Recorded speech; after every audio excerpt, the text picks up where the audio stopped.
So hello everyone, welcome back to our YouTube classes The Astute Tutor Age. So आज के इस lecture में हम लोग करने वाले हैं क्लास 9 आर.एस. अग्रवाल एंड हमारे पास चैप्टर एक क्वाड्रिलेटरल एंड एक्सरसाइज 10B करेंगे एंड यहाँ पे हम करेंगे।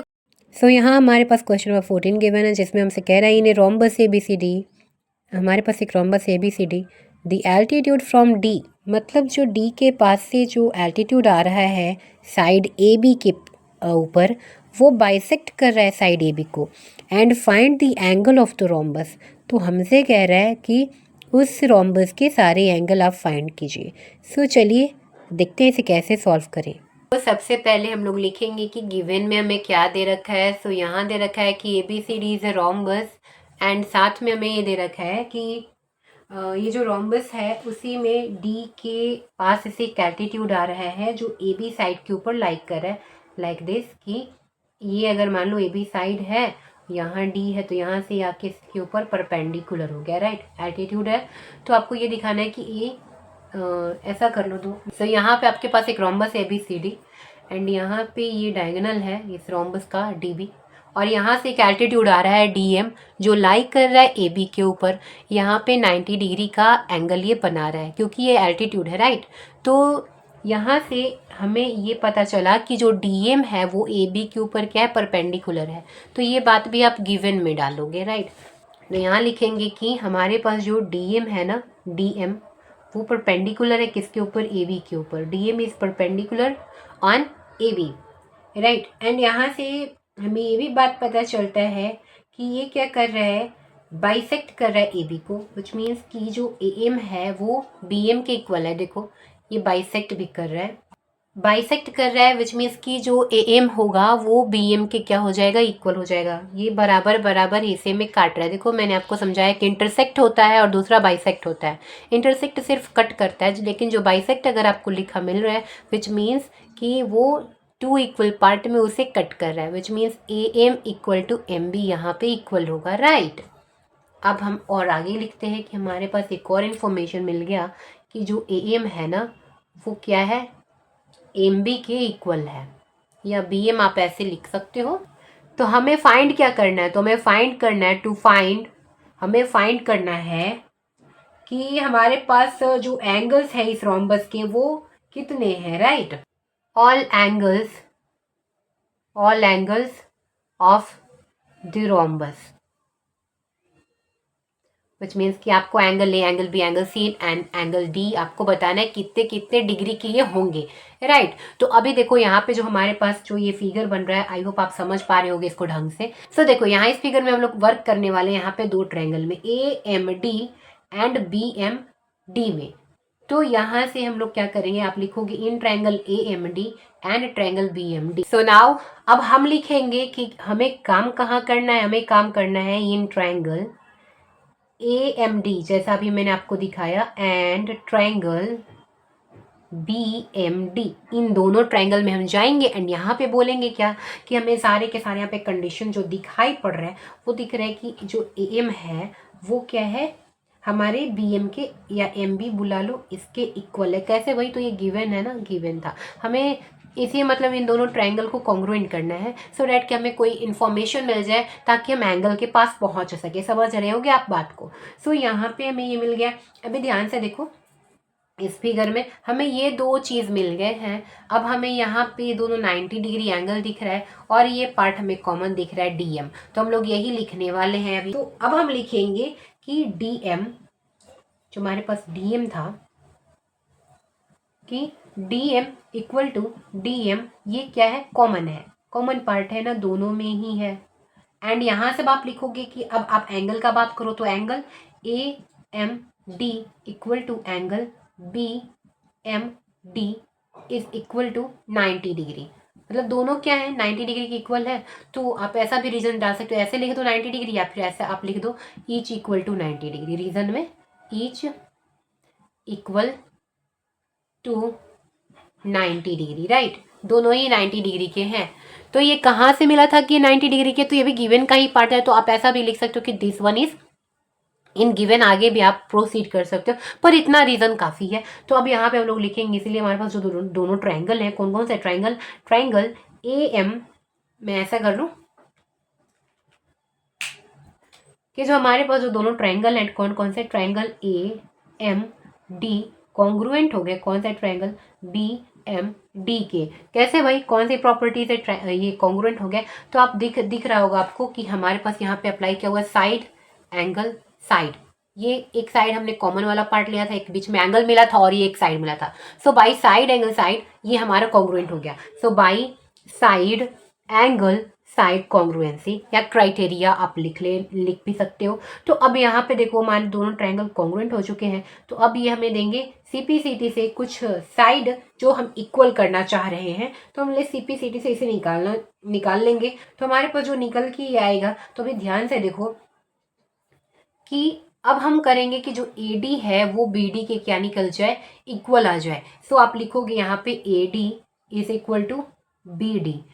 तो बाई सीपीसीटी रीजन डालोगे, सीपीसीटी से ये इक्वल हुआ, right.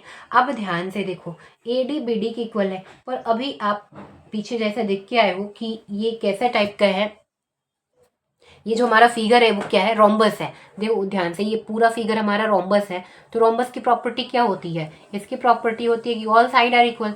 So AB equal to BC is equal to DC is equal to AD ये होगा, राइट। तो मतलब इसके सारे के सारे साइड इक्वल होंगे, विच मीन्स कि जो AB है वो क्या हो गया, AD के इक्वल होगा ना। देखो यहाँ से दोनों इक्वल है, तो जो साइड होते हैं रोम्बस के सभी इक्वल होते हैं, all adjacent side are equal. जैसे आप उसमें देखते हो ना स्क्वायर में कि सभी साइड इक्वल होते हैं, वैसे रोम्बस में भी इक्वल होते हैं। तो यहाँ पे दोनों साइड क्या हो गए, इक्वल हो गए। तो हम इसी क्राइटेरिया को यहाँ पे यूज करेंगे, इसी प्रॉपर्टी को यूज करेंगे। मैंने आपको बता रखा है, आपको सारे के सारे प्रॉपर्टीज याद करने हैं। प्रीवियस लेक्चर जाकर के आप देख लो, मैंने सभी को एक्सप्लेन करा दिया है। तो यहाँ पे अब आप लिखोगे क्या कि अभी हमने देखा कि AD के जगह हम लोग देखो, अभी आप देख के आए हो ना ऊपर कि AB इक्वल टू AD। अभी मैंने दिखाया कि AB इक्वल टू AD है, तो जहाँ AD है हम लोग वहाँ पे क्या लिख सकते हैं, AB लिख सकते हैं। तो यहाँ पे हमने AD के जगह पे AB लिख दिया, और यहाँ पे रीज़न देंगे क्योंकि हमारे पास जो ये रोम्बस था ना, तो इसी कारण से इसके सारे साइड क्या है, इक्वल हैं। तो आप यहाँ पे रीज़न डाल दो कि जो AB था ना वो किसके इक्वल था, AD के इक्वल था। इसलिए AD के जगह पे हमने क्या कर दिया, AB कर दिया है। अभी ध्यान से देखो, अब इस वाले फिगर को देखो कि AB इक्वल टू BD आपको मिल गया। AB किसके इक्वल हो गया, BD के इक्वल हो गया, राइट।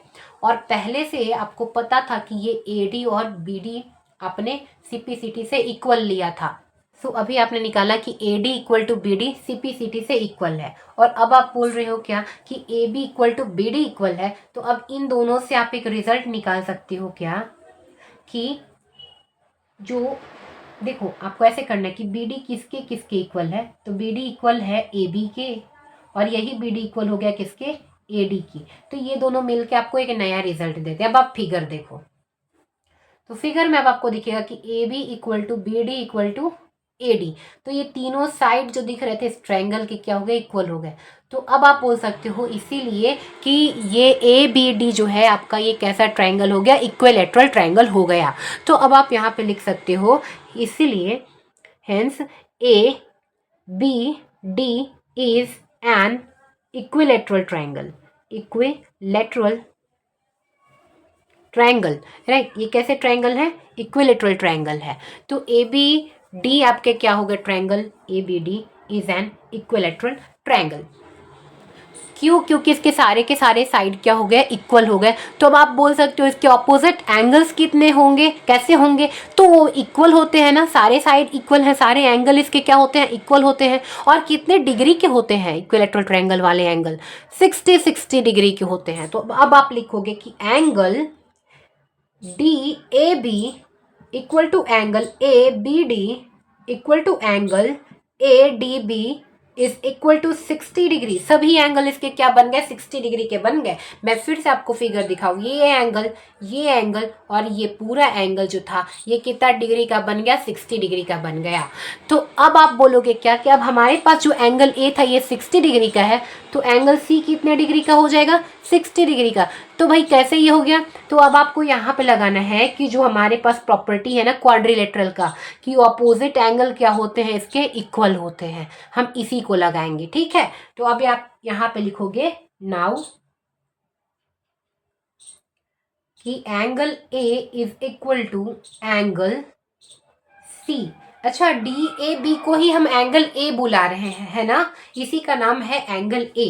देखो, चाहे आप इस एंगल को डी ए बी बोल लो या एंगल ए बोल लो, सेम एंगल है ना, तो इसीलिए angle a equal to angle c. कैसे? तो opposite angle are equal. Opposite angle क्या होता है? इक्वल होता है क्वाड्रिलेटरल में। Opposite angles are equal in quadrilateral. मैंने क्वाड्रिलेटरल की प्रॉपर्टी बहुत ही डिटेल वे में समझाया भी और आपको याद भी कराया। अगर आपने नहीं देखा तो फटाफट से जाके देख लो, दे आर वेरी इंपॉर्टेंट। तो अभी यहाँ पे देखो कि अब ये जो दोनों एंगल थे कितने डिग्री के हो गए भाई? 60 डिग्री के हो गए हैं। तो अब आप बोलोगे क्या कि यहाँ देखो, अब हमारे पास क्या है? A b c d is a rhombus. तो अब ये क्या होते हैं रोम्बस में? रोम्बस के ऑपोजिट साइड्स क्या होते हैं? पैरेलल होते हैं। तो ए बी पैरेलल क्या? C d, right. And b c parallel होता है किसके? बी सी पैरेलल किसके होता है? ए डी के पैरेलल होता है, right. B c parallel a d. तो ये प्रॉपर्टी है किसकी? रोम्बस की। तो देखो, जब A B parallel C D हो गया तो अब आप यहाँ पे लिख लो and here A D is transversal, right. तो ए डी क्या हो गया? ट्रांसवर्सल हो गया। तो अब आप बोलोगे क्या कि जो मेरा ये ए बी था पैरेलल हो गया सी डी का, ए डी ट्रांसवर्सल है, तो यहाँ से बनता हुआ जो एंगल है angle a plus angle d is equal to 180 degree. भाई कैसे? तो को इंटीरियर प्रॉपर्टी से ना, को इंटीरियर प्रॉपर्टी से। को इंटीरियर प्रॉपर्टी क्या कहती है कि जो अगर दो लाइन पैरेलल हैं और ट्रांसवर्सल इन दोनों को कट कर रहा है और दो एंगल तैयार कर रहा है, तो ये पूरा एंगल डी और ये पूरा एंगल ए कितना बना देगा? 180 बनाएगा। देखो यहाँ पे ये पूरा एंगल डी और पूरा एंगल ए मिलके 180 बनाएगा। तो अब आप लिखोगे एंगल ए कितना है? 60 डिग्री है एंड एंगल डी नहीं पता, तो अभी एंगल डी का वैल्यू निकालेंगे। एंगल डी इक्वल टू 120 आ जाएगा। 60 इधर आके सबट्रैक्ट हो जाएगा, तो एंगल डी कितना आ गया? 120। Angle d is equal to angle b कैसे? 120। ये भी 120। भाई कैसे हुआ ये? क्योंकि opposite angle of quadrilateral, opposite angles of quadrilateral are equal. Opposite angle of quadrilateral are equal. तो हमने इसी प्रॉपर्टी को लगाया है और यहाँ पे हमारा ये निकल के आ गया। तो अब आप फाइनली लिख सकते हो angle a equal to 60 degree, angle C equal to 60 degree and angle D equal to 120 degree and angle B is equal to 120 degree। तो आपने चारों एंगल फाइंड कर लिए हैं, तो यही आपका आंसर हो गया। एंड आई होप कि आपको समझ में आया होगा। अगर आपको समझ में आया तो फटाफट से सब्सक्राइब कर लो, अपने फ्रेंड्स के साथ शेयर कर लो। Thanks for watching, keep learning with the एस्टीट्यूट ट्यूटोरियल।